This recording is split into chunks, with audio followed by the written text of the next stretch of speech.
삼성경제방송 돈다방 미쓰리 1월 24일 월요일 방송 시작하겠습니다. 힘들었던 월요일 여러분들 모두 잘 버티셨습니다. 지난주 금요일 뉴욕 증시가 하락했기 때문에 그리고 지금 시장에서는 호재보다 악재가 더 많다 보니까 월요일 날 우리나라 증시 하락하겠지 하고 예상은 하셨겠습니다만 또 막상 시퍼런 바다를 보고 있고 코스피가 2800포인트를 내놓는 상황을 보면서 또다시 마음을 다잡았지만 공포감이 또 여러분들을 괴롭혔던 월요일이었습니다. 지금 시장의 호재보다 악재가 더 많다. 이제 이 시장을 짓누르고 있는 악재는 하나씩 이제 호재의 뚜껑을 열어주기 위해서 이제 마무리 단계에 들어갈 가능성이 좀 있고요. 이 악재들을 좀 살펴보면은요. 여러분들도 다 아시겠지만 미국의 긴축 우려감이죠. 연준에서는 올해 3번의 금리 인상, 연말에 대차 대조표 축소 계획 이런 공식적인 의견을 내놓았습니다만 당장 눈앞에 1월달 FOMC 회의를 두고 지금 그동안 발표됐던 경제 지표들 보고 또 오미크론이 좀 어느 정도 잡히고 미국의 신규 확진자 수가 정점을 찍고 줄어들고 뭐 이런 것들을 보면서 연준이 금리를 6번, 7번 아니면 1월 달에 금리 인상 아니면 3월 달에 50bp 인상 이런 어떤 설레발 때문에 공포감을 유발하고 있고요.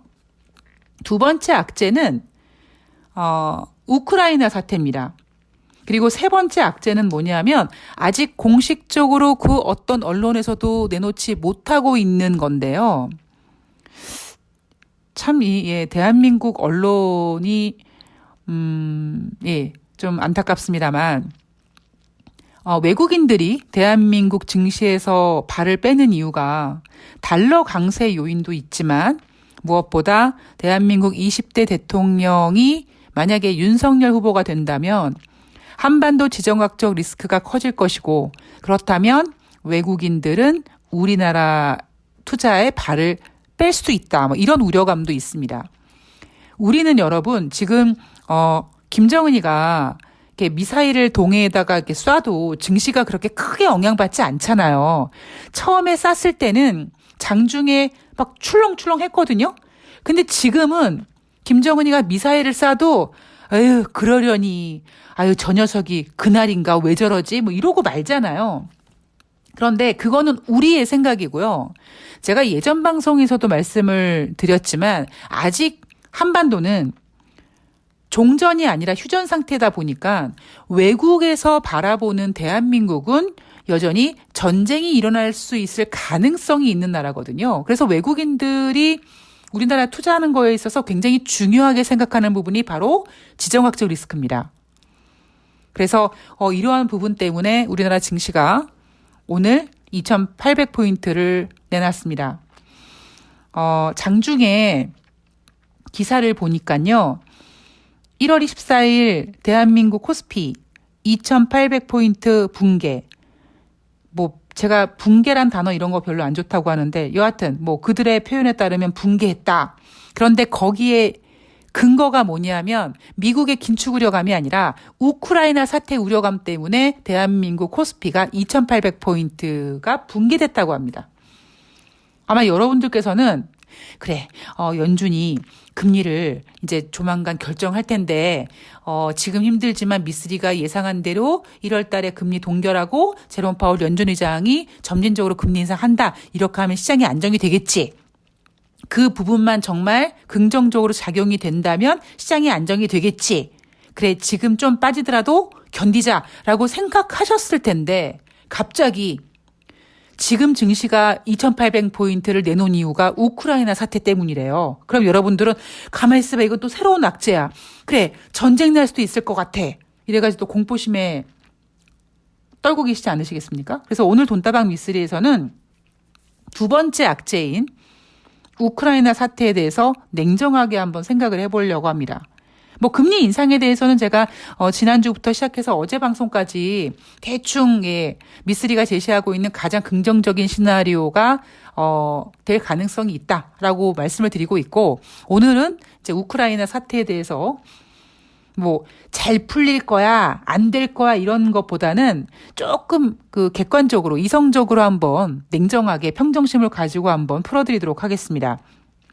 제가 방송을 올려드리고 여러분들 댓글을 다 보거든요. 근데 제가 어제 방송을 올리고 가장 눈에 띄었던 댓글이 뭐였냐면 유튜브에 우리 김정민 님께서 주말에 자다가 서킷 브레이크에 사이드카 걸리는 꿈을 꾸셨다고요. 예, 그래도 방송 보고 이 방송 덕에 멘탈 잡고 다시 이제 재매수할 타이밍을 보고 있으시다고 댓글을 남겨주셨는데요. 제가 그 댓글을 읽고 제 경우를 한번 생각해 봤거든요. 저도 그런 꿈을 꾼 적이 있었어요. 그러니까 지금이 아니고 옛날에 이제 증권사 근무했을 때 제가 증권사 근무할 때 굉장히 공격적으로 막 정말 막 작전도 하고 막 그랬다고 했잖아요. 그때 작전할 때는 아니고요. 제가 몰빵을 했을 때 현금 미수를 한 10배인가 몰빵을 했는데 우량주를 몰빵을 했겠습니까? 미쓰리 스타일이. 그래서 테마주를 10배를 몰빵을 했는데 그날 밤에 그러니까 이게 신용도 아니고 현금 미수니까 3일 안에 이제 뭔가 쇼부를 쳐야 되는 상황에서 제가 이제 10배 미수를 확 지르고 밤에 잠을 자는데 꿈속에서 전쟁이 났어요. 근데 여러분 그 꿈 얘기를 잠깐 해드리면 꿈에서 막 전쟁 나서 막 뭐가 부서지고 막 사람이 죽고 막 이런 게 좋은 꿈이라고 하잖아요. 그런데 저는 제 눈앞에 막 사람이 죽고 이런 게 아니라 어디선가 전쟁이 났다더라라는 뉴스가 나와서 증시가 막 개폭락했던 막 서킷 브레이크 걸렸던 그런 꿈을 꿨습니다. 자다가 벌떡 일어났던 적이 있었는데 그 이후에는 그런 꿈을 좀 안 꿨던 것 같아요. 근데 그때 제가 그런 꿈을 꾸게 된 이유는 정말 어떠한 악재가 있어서라기보다 정말 가장 큰 악재는 미쓰리가 현금 미수 풀매수를 지른 게 그게 가장 큰 악재인 거겠죠. 그런데 어떤 시장 분위기에는 악재라기보다는 그냥 제 스스로 너무 심리적으로 이제 압박을 받으니까 그런 꿈을 꾼 것 같고 아마 김정민 님께서도 지금 상황이 너무 공포감이 이제 커지다 보니까 그런 공포감의 심리가 아마 꿈속에서 작용하신 게 아닌가 뭐 그런 생각을 해봤습니다. 그런데 지금 아무리 시장에 악재가 많다고 해도요. 지금 증시에서 서킷 브레이커나 사이드카가 걸릴 이슈들은 별로 없습니다. 가까운 때 보면 제가 방송에서 이제 2015년, 2016년 얘기를 종종 해드리잖아요. 2015년에 미국이 12월 달에 금리 인상을 했습니다. 그리고 한 보름 정도 뒤에 2016년 1월 초에 첫 번째 날 중국 증시가 개장되는 순간 중국은 개장과 동시에 주가가 급락했고 그때 이제 서킷 브레이크가 걸렸죠. 중국 증시가. 근데 그때 왜 그랬냐면 12월 달에 물론 우리 미국이 2016년도에 4번의 금리 인상을 할 거다라고 얘기를 했고 그러다 보니까 선진국인 미국과 중국, 신흥국의 어떤 그 갭 차이, 어떤 그 미국의 금리 인상으로 신흥국에 대한 우려감 이런 것들이 증폭되면서 중국 증시가 그렇게 하락했던 이유도 있고 그때 이제 중국의 경제 성장률이 뭐 안 좋을 것이다 이런 이슈였거든요. 그런데 그때 지금과 약간 차이가 있는 게 뭐냐면은요. 지금 제가 앞에서도 말씀드리지만 여러분, 지금 연준은 금리 인상을 최소한 한 번쯤은 했었어야 되는데 못하고 있는 거라고 했잖아요. 왜? 금리 인상을 미국이 하는 순간 걔네가 금리 인상만 하겠습니까? 금리 인상하고 우리 미국은 앞으로 얼마야 금리 인상을 또 할 거 이렇게 분명히 얘기를 할 거거든요. 그랬을 때 2016년 1월 초처럼 중국이 개박살 날까 봐 못하는 거예요. 근데 그때 2015년도에는 미국이 2016년도에 금리를 4번 인상할 겁니다라고 얘기를 하면서 동시 패션으로 12월 달에 금리를 인상했습니다. 그런데 여러분, 이번에 2021년 12월 달에 연준이 FOMC 회의에서 금리 인상했습니까? 안 했어요.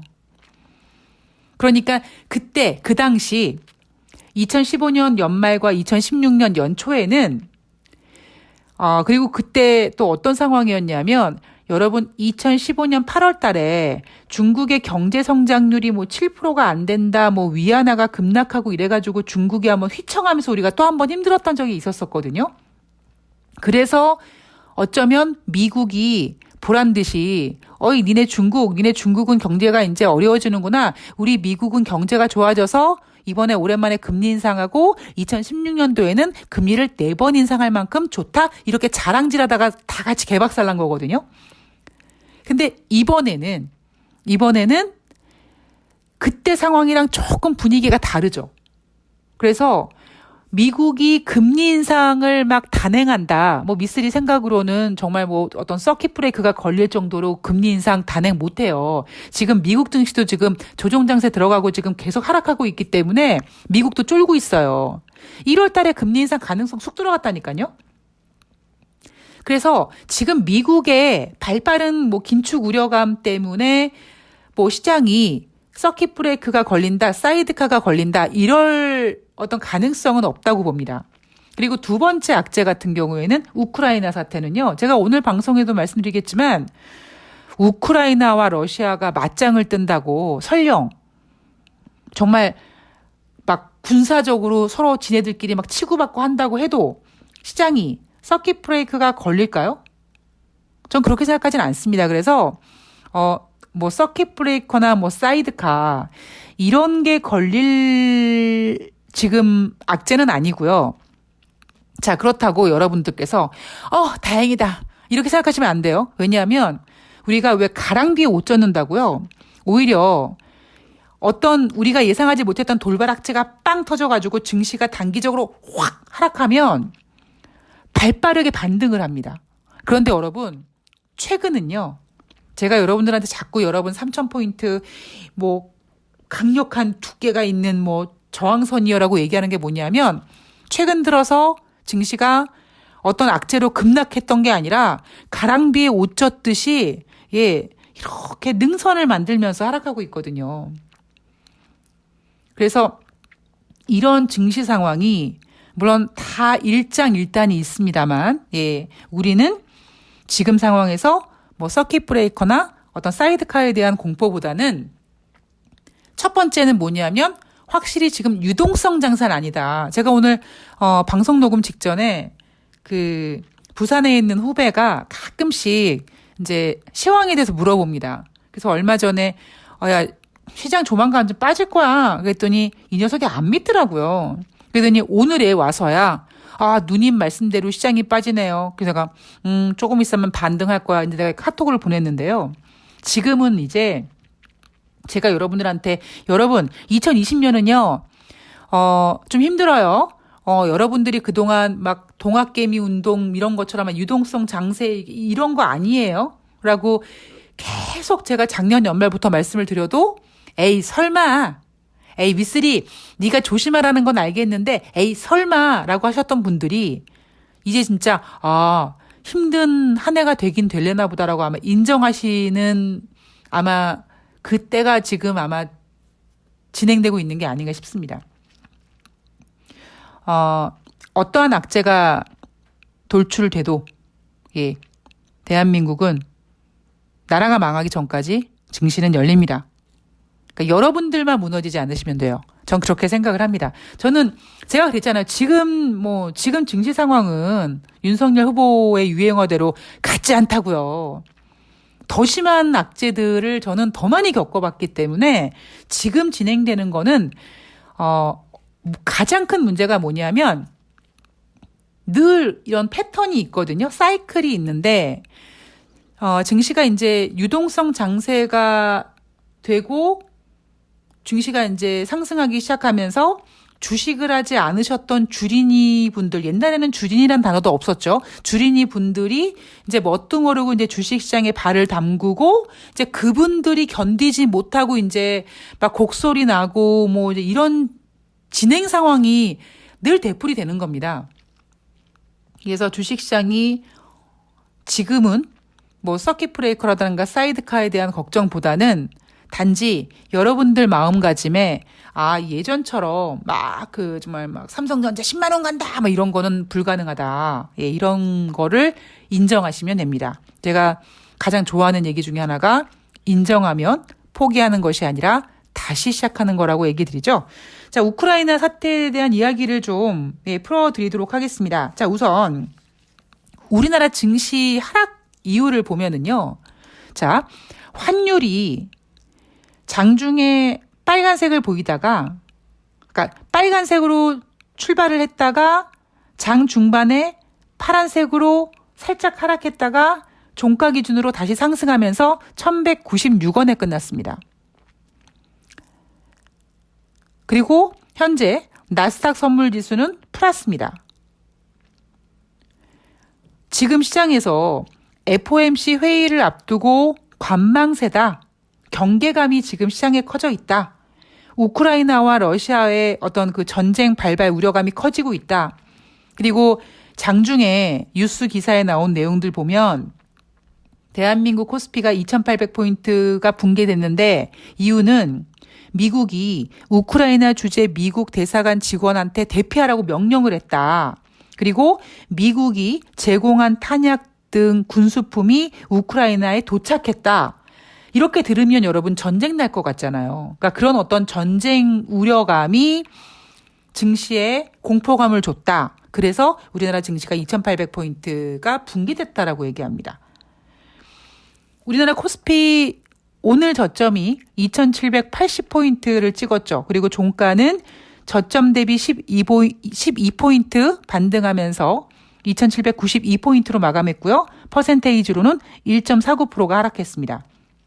코스닥은 2.91% 하락해서 915포인트로 마감을 했습니다. 자, 코스피 개인이 매도했고요. 코스닥은 개인이 매수했습니다. 그리고 코스피, 코스닥 모두 외인들은 매도 포지션으로 유지하고 있습니다. 이 중에 제가 아까 처음에 말씀드렸던 것처럼 대한민국의 지정학적 리스크가 부각되면서 투자자들은 좀 걱정하고 있다. 이런 얘기도 나오고 있습니다. 여러분 오늘 장 초반에요. 개인들이 여러분 그동안 주가가 2900포인트 깨지고 2800포인트 근처까지 내려오고 그랬을 때도 항상 수급을 보면 개인들이 매수 포지션을 잡았습니다. 그런데 1월 24일 날 개인은 매도를 했어요. 그 매도가 어떤 매도냐면 반대 매매 물량입니다. 그러다가 장중에 그래 이제 저점을 찍었겠지 그러고 개인의 매도 폭이 줄어듭니다. 그 얘기는 뭐냐면 개인이 매도하고 다시 이제 저가라고 생각해서 매수를 한 거죠.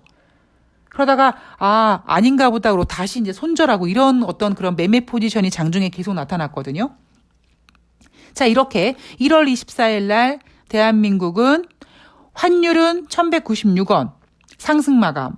나스닥 선물은 빨간색을 유지 중이고 지난주 금요일 뉴욕 증시 하락으로 인해서 우리나라 증시가 하락했고 많은 투자자분들은 그래 오늘 오후장에 좀 반등을 좀 하겠지라고 기대를 해서 개인들 같은 경우에는 매도 포지션에서 매도량을 좀 줄이고 순매수로 전환하려고 했다가 다시 이제 물량을 정리하는 그런 하루였습니다. 여러분 오늘 종가가요. 2792포인트보다 더 좋은 그러니까 코스피 기준으로 종가가 1.49% 하락한 게 아니라 2800포인트를 회복한다든가 그러니까 그 누가 봐도 지수가 이제 2780포인트를 찍고 이제 막 반등을 본격적으로 하려고 하나 보네 이런 모습을 대놓고 보여주면 개인들은 또 종가에 대놓고 또 매수를 할 겁니다. 그런 매수가 들어오면 시장은 제대로 반등을 못합니다. 그런데 제가 아까 부산에 있는 후배한테 그래 증시 하락했잖아. 근데 이제 반등할 거다라고 얘기한 것처럼 이제는 증시가 반등 구간에 돌입을 합니다. 자, 그리고 오늘 2800포인트를 반납했지만 그동안의 시장에 나타났던 우려감, 금리 인상 우려감은 이제 연준에서 곧 결과물을 내놓을 거고 오늘 2800을 이탈하게 된 이유 중에 하나가 우크라이나 사태라고 하는데 자, 여러분 제가 그런 얘기 드렸잖아요. 27일 날 FOMC 회의가 끝나고 이제 연준이 기자회견을 합니다. 그리고 물론 26일인데 우리나라 시간으로는 27일 새벽이니까 연준의 금리 결정과 기자회견은 우리나라 27일 목요일 증시에 영향을 주는 거죠. 그리고 그 목요일 증시에 LG 에너지 솔루션에 청약했던 증거금이 이제 현금으로 돌아가게 되면서 이제 투자자들이 돈이 생기는 거고요. 또 거기에 하나가 뭐가 있냐면 25일 날 현지 시간입니다, 여러분. 현지 시간으로 25일이니까 우리나라 시간으로 한 26일 정도 되겠죠. 러시아와 우크라이나와 프랑스와 독일 네 나라가 회담을 합니다. 왜요? 이거 전쟁 막으려고요. 정말 전쟁이 일어날까요, 여러분? 자, 이 우크라이나 사태에 대한 어떤 그 스토리를 잠깐 말씀드리면, 사실 작년 11월부터 좀 낌새가 있었죠. 우리는 작년 11월 달에 이놈의 오미크론 때문에 고통스러워했던 그런 기억밖에 없겠습니다만 글로벌 외교적인 분위기에서는 작년 11월 1일 날 러시아의 대규모 병력과 장비가 우크라이나와 접경 지역 국경에 집결했다. 이것이 인공위성에 포착됐다라는 뉴스가 나오기 시작합니다. 그리고 조 바이든 대통령도 이런 얘기해요. 내 생각에는 침공할 것 같아. 그러니까 둘이 한판 뜰 것 같아. 지금 러시아 푸틴 대통령이 무언가를 좀 해야만 될 상황이야. 뭐 이렇게 남일 얘기하듯이, 물론 남일이긴 하지만 그래도 남일 얘기하듯이 이렇게 합니다. 지금 나오는 뉴스 보도를 보면 대략 러시아가 1월 말이나 혹은 2월 초에 공격할 것 같다라는 거죠. 여러분 지금 이제 1월 말이잖아요. 그러면 우리나라 시간으로 봤을 때 이제 1월 마지막 주니까 이번 주 포함해서 다음 주 설 연휴까지 해서 2월 초까지 우리는 이제 바짝 긴장을 해야 된다라는 거죠. 이 문제가 왜 발생이 됐느냐. 원인은 이거죠. 우크라이나가 나토에 가입하고 싶어 하는 겁니다. 이 나토는 뭐냐면 옛날 구소련에 대항하기 위해서 북미 국가들이랑 유럽들이 군사 동맹을 맺는 거죠. 그러다가 이 나토 이 조약이 만들어지기 전에 바르샤바 조약기구가 있었었죠. 러시아를 대항하기 위해서 북미 국가들이랑 유럽 국가들이 군사 동맹을 맺자. 그러다가 지네들끼리 의견 안 맞고 이리 해가지고 1991년 7월 달에 바르샤바 조약기구가 공식적으로 해체가 됩니다. 그리고 이제 그 이후에 그럼에도 불구하고 뭔가 러시아를 좀 러시아에 어떤 대항하기 위해서 힘을 좀 모아야 되지 않을까? 이런 의견들이 모아지면서 체코라든가 폴란드, 헝가리 이런 국가들이 나토에 가입을 합니다. 자, 그러면 이 나토에 가입하면 뭐가 좋으냐? 왜 이렇게 우크라이나가 나토에 가입하고 싶어 하느냐? 나토에 가입을 하게 된다면 미국은 나토의 방어국이기 때문에 방어를 해줘야 되는 거죠. 그런데 지금 러시아가 저렇게 우크라이나 공격을 하려고 하고 있음에도 불구하고 미국 입장에서는 우크라이나는 나토에 가입 안 했잖아. 우리가 왜 그거를 방어해줘야 되니? 이런 입장인 거죠. 우크라이나가 만약에 나토에 가입을 했다면 나토 군사력이, 그러니까 유럽을 비롯해서 이 북미 국가들이 우크라이나, 러시아와 접경 지역에 배치가 되는 거죠. 그렇게 되면 러시아도 군사를 배치하겠죠. 그런데 지금 유럽 입장에서는요, 힘들거든요, 경제가. 러시아도 마찬가지입니다. 미국은요, 지금 중국이랑 싸우는 것도 머리 아파요. 미국 내 오미크론 확산부터 시작해서 제가 올해 2022년에 미국은 정치적으로 굉장히 불안하다 이런 얘기 드렸잖아요. 올해 지금 같은 분위기로 중간선거 민주당이 개망할 거거든요.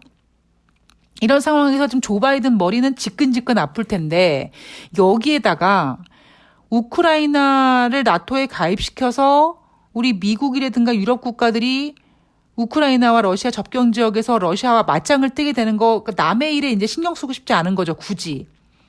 그러니까 제 생각에는요, 전쟁이 나려면 단무제하든가, 단순 무식 지랄스럽다든가, 아니면 완전히 처절해야지만 전 전쟁이 난다고 생각을 합니다. 첫 번째 단무제는 뭐냐면 정말 단순하고 무식한데 지랄 맞은 거죠. 전쟁이 나면 당장 내가 먼저 죽을 수 있고 전쟁이 가장 좋은 게 아님에도 불구하고 그냥 화에 못 이겨서 한번 내가 저 새끼를 죽여야지, 내가 저 나라를 죽여야지 이렇게 그냥 정말 무식하게 막 달라붙는 거잖아요. 그러거나 정말 단무지스럽거나 아니면 너무 처절해요. 이제 뭐 배수의 진을 치고 정말 빼도 박도 못하는 상황이 되면 그래, 이제는 내가 더 이상 선택의 여지가 없으니까 그냥 무조건 전쟁하자. 이 두 가지가 돼야지만 전 전쟁을 할 수 있다고 생각하거든요. 근데 지금 러시아와 우크라이나의 어떤 긴장감을 보면 우크라이나는 이거죠. 제발 나토에 가입시켜줘. 그래가지고 이 러시아 접경 지역에서 미국을 포함한 러시아들끼리 좀 도와줘. 이런 건데 지금 가장 중요한 거는 미국은 신경 쓰고 싶지 않은 거예요. 미국 문제가 너무 커요. 유럽도 마찬가지예요. 그렇다면 또 러시아는 물론 조 바이든 대통령은 러시아 푸틴 대통령이 무언가를 해야 하는 상황이다. 뭐 러시아 대통령, 푸틴 대통령 같은 경우 또 정치적으로 어떤 탈출구를 찾기 위해서 또 똘기 만땅으로 또 또라짓을 할 수 있을지도 모르겠습니다만 이 상태에서 지금 유럽이나 미국이나 이 우크라이나를 나토에 가입시켜가지고 자기네들의 손에 피 묻히기 싫거든요. 그리고 러시아도 경제적으로 좀 전쟁을 일으킬 만한 상황은 아니고, 물론 여기에는 이제 푸틴 대통령이 과연 얼마나 똘기 짓을 하느냐 이거고. 대신에 이럴 수 있죠. 미국 입장에서는 국제은행 간 통신협회를 통해서 뭐 접근을 차단시킨다. 즉 뭐예요? 미국이 군대를 투입해서 전쟁을 하는 게 아니라 경제 제재를 할 가능성은 있다라는 겁니다. 근데 이게 뭐예요, 여러분? 다 지금 그냥 예상 가능한 시나리오들이에요. 그런데 지금 상황에서는 단무지도 아니고 완전 처절한 상황도 아니다 보니까, 그리고 중재할 나라들이 있는 거죠. 유럽이나 뭐 미국 이런 나라들이 야, 전쟁 별로 안 좋은 것 같아. 그냥 하면 이렇게 경제적 제재하고 이제 이런 식으로 가는 게 좋지. 뭐 이런 식으로 지금 계산기를 두들기고 있는 거거든요. 그러니까 얘네들 모두 전쟁하고 싶은 마음은 없는 거예요. 그래서 25일 날 러시아와 우크라이나와 프랑스와 독일이 회담을 하는 겁니다. 물론 여러분 회담이 결렬될 수도 있어요. 그러면 25일 날 이 네 나라가 모여서 회담을 했는데 가장 좋은 거는 25일 날 회담에서 이렇게 좋게 하자라는 얘기가 나오면 증시는 우크라이나 우려감을 또 이겨내고 가뜩이나 반등하고 싶어서 꿈틀꿈틀하는데 반등할 수 있는 거죠. 설령 이 4개국의 회담이 결렬됐다, 안 됐다라고 해도 당장 맞짱 뜨겠습니까? 그거는 힘들 거라는 거죠. 그래서 증권사에서는 우크라이나 사태가 극단적으로 전쟁까지 가기는 어려울 거라고 보면서 시간은 좀 오래 걸릴 거다.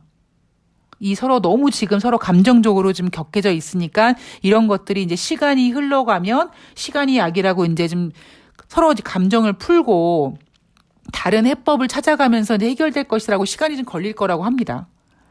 근데 뭐 시간이 얼마나 걸릴지 모르겠습니다만 뭐 그렇다고 이 문제가 시간이 한참 지나면 이 우크라이나 사태가 뭐 증시의 재료가 되겠습니까? 그땐 또 딴 게 또 지랄 임병할 텐데. 그래서 오늘 미쓰리가 드리고 싶은 말씀은 이거죠. 전쟁이 일어나려면 단무지하든가 아니면 정말 처절하던가. 그런데 지금 러시아와 우크라이나 사태를 두고 미국도 골치 아프고 유럽도 골치 아픕니다. 러시아도 골치 아픈데 과연 러시아 푸틴 대통령이 얼마나 똘짓을 할지가 이게 약간 관건이긴 합니다. 대신에 25일 날 러시아, 우크라이나, 프랑스, 독일 회담이 예정되어 있고 그 회담 테이블에 러시아가 나오잖아요. 근데 일단 대화는 하는 거죠. 그래서 저는 개인적으로 1월 24일 날 대한민국 증시가 2800포인트가 붕괴됐다라고 하는 언론 보도, 그 언론 보도에서 제시한 근거는 2800포인트가 붕괴된 이유가 우크라이나 사태 때문이라고 얘기하는데 저는 그게 아니라 그냥 오늘 개인들의 투매, 왜냐하면 나스닥 선물지수 빨간색으로 나오고 오늘 정도 이제 장중에 저점이 형성되고 반등할 거라고 예상했던 투자자들이, 그리고 지난주 금요일까지 어떻게든지 버텼던 그 반대매매 매물이 오늘 출회된 거고, 그래서 오늘 장 후반에 시장이 반등하지 못하면서 개인들이 유입을 못, 그러니까 개인들이 못 산 거예요. 시장은 여러분 개인들이 싸게 사는 거를 상당히 싫어합니다. 그랬을 때 지금 증시는 굉장히 가벼워진 상태. 그러니까 오늘 증시가 하락했던 거는 반대매매 물량과 함께 증시가 반등했을 때 개인들이 들어올 물량이 차단됐기 때문에 조금 더 시장에 공포감을 주면서 개인들 유입을 막기 위함이고, 그리고 제가 나중에 한번 시간을 또 들여서 말씀드리겠지만 우리나라 증시의 지정학적 리스크는 굉장히 중요한 문제이기 때문에 이러한 문제 때문에 외국인들이 우리나라 포트폴리오, 다시 말씀드리지만 여러분 우리나라 MSCI 선진국 지수에 편입 불발됐습니다. 여전히 신흥국 지수예요. 뱀의 대가리지 아직 용의 꼬리도 못 됐습니다.